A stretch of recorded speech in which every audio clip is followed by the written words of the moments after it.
మిత్రులందరికీ నమస్కారము. నా పేరు చిందాడి చిన్నోడు, తెలుగు పండితులు.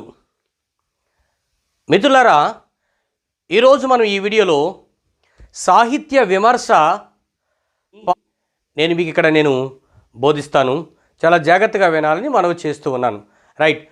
ఈ సాహిత్య విమర్శలో మనము గత వీడియోలో సాహిత్య విమర్శ అంటే ఏంటి, సాహిత్యంలో ఉన్నటువంటి విమర్శలో కవులు ఎవరు, సాహిత్య విమర్శ, ఆధునిక కవులు, వారి యొక్క విమర్శన గ్రంథాలు అన్నీ కూడా చాలా చాలా విపులంగా చెప్పుకున్నాం కదా.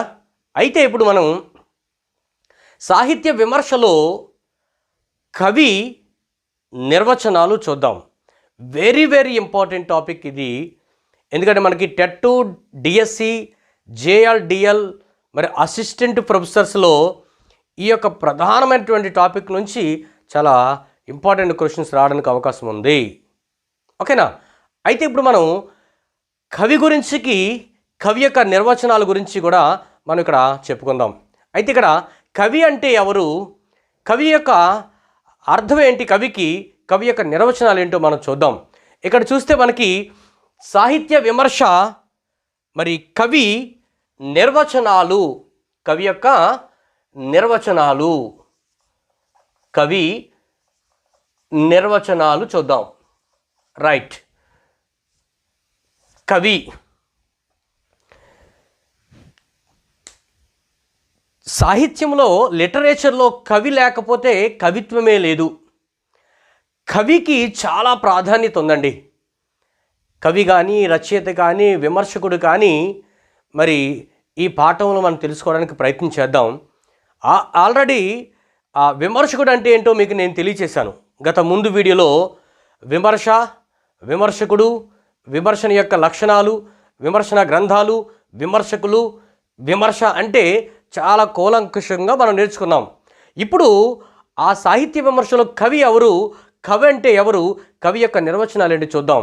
ఇక్కడ మీకు నేను చక్కగా మంచి నోట్స్ ఇవ్వడానికి మీకు ప్రయత్నం చేస్తున్నాను. ఈ నోట్స్ని కానీ మీరు ఫాలో అవుతే ఖచ్చితంగా విజయాన్ని సాధిస్తారండి. ఓకేనా. చూడండి, ఇక్కడ కవి నిర్వచనాలు చూస్తే ఇక్కడ చక్కని పాయింట్. కవిర్మనీషి పరిభు స్వయంభు అని ఎక్కడ చెప్పబడిందంటే వేదాలలో చెప్పబడింది. కవిర్మనీషి పరిభు స్వయంభు అన్నాడు. స్వయంభు అంటే కవి అనేవాడు ఇక్కడ తనకు తానే స్వయంగా జన్మించినవాడు. కాబట్టి కవిని పరమాత్మ అంటారు. కవి అంటే ఎవరయ్యా అంటే పరమాత్మ వలె తనకు తానే జన్మించినవాడు. కాబట్టి పరమాత్మ అంటే ఇక్కడ చూడండి, పరమాత్మ అంటే సాక్షాత్తు బ్రహ్మ. కవిర్మనిషి పరిభూ స్వయంభూ అని మనకి వేదాల్లో చెప్పబడింది. అంటే ఈ యొక్క కొటేషన్లో ఎక్కడ చెప్పబడింది అనేటువంటి ఈ మాటను తీసుకొస్తే వేదముల యందు చెప్పబడింది. ఈ పదానికి అర్థం ఏంటయ్యా అంటే కవి పరమాత్మ వలె స్వయంభూ అంటే తనకు తానే జన్మించినవాడు.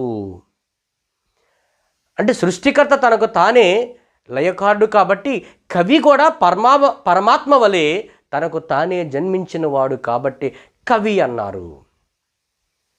కాబట్టి మిత్రులారా, పరమాత్మ అంటే ఎవరు అని అడిగితే సాక్షాత్తు బ్రహ్మ. ఇంకా చెప్పాలంటే సాక్షాత్తు దేవుడు, భగవంతుడు. కవి అనేటువంటి శబ్దము మనకి ఎక్కడ కనిపిస్తుందయ్యా అంటే ఋగ్వేదములో కనిపిస్తుంది.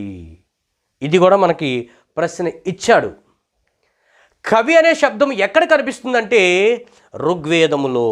4 వేదాలలో ఋగ్వేదమునందు కనిపిస్తుంది కవి అనే శబ్దము.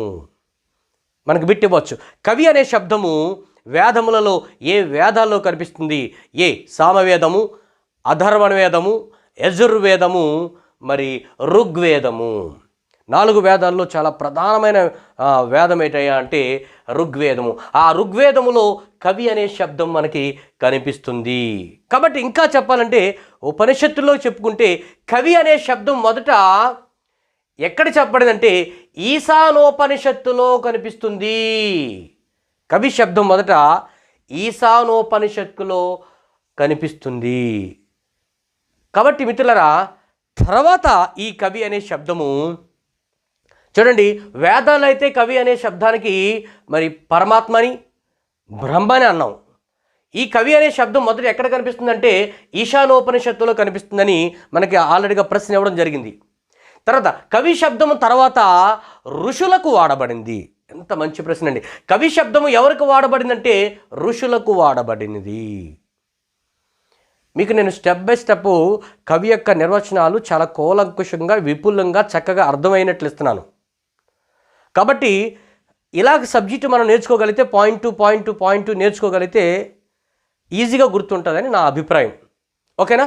రైట్. కవి శబ్దము పరమాత్మ వలె తనకు తానే జన్మించిన వాడు. తర్వాత ఆ కవి అనే శబ్దము మనకి ఈశానోపనిషత్తులో కనిపిస్తుంది. ఆ కవి అనే శబ్దం తర్వాత ఋషులకు వాడబడింది. కవి శబ్దానికి ధాతు పదం ఏంటని అడిగితే మాత్రం కవి అనే శబ్దానికి ధాతు పదం ఏంటయ్యా అంటే కౌ కౌ కౌ. ఇది మాత్రం గుర్తుపెట్టుకోవాలి. ఇలాంటి కొత్త అంశాలను మనం నేర్చుకోవాలి. కాబట్టి కవి శబ్దానికి ధాతు పదం ఏంటంటే మనం చెప్పుకున్నాం, ధాతు అంటే క్రియ యొక్క మూల రూపం అనే ధాతు అంటారు. ఇక్కడ కవి యొక్క శబ్దానికి ధాతు పదం ఏంటంటే కవి ధాతు పదము కౌ కౌ. కౌ అంటే అర్థం ఏంటంటే బ్రహ్మ జ్ఞానము తెలిసిన వారు. కౌ అంటే అర్థం ఏంటండి? బ్రహ్మ జ్ఞానము తెలిసిన వారు అని అర్థము. అందుకని ఇక్కడ మీకు రాయడం జరిగింది. కౌ అనేటువంటి ధాతువు నుండి కవి అనే శబ్దము జనించింది. కవి అనే శబ్దము దేని నుంచి జనించిందంటే కవి అనే శబ్దము కౌ అనేటువంటి ధాతువు నుండి జనించింది.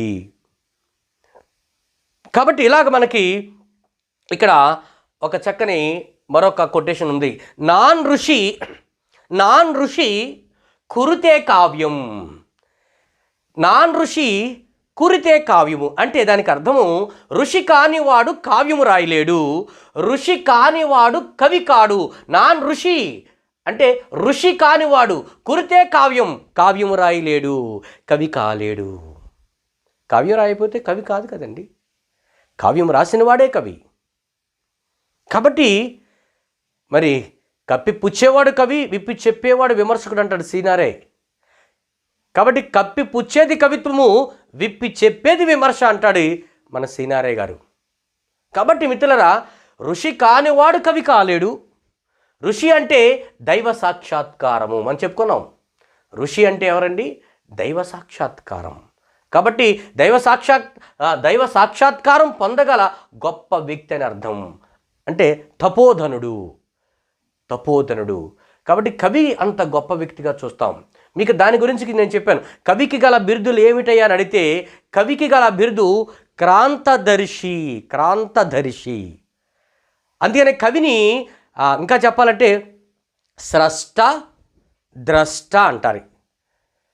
కవిని క్రాంతదర్శి అని, కవిని మరి స్రష్ట అని, కవిని ద్రష్ట అంటారు.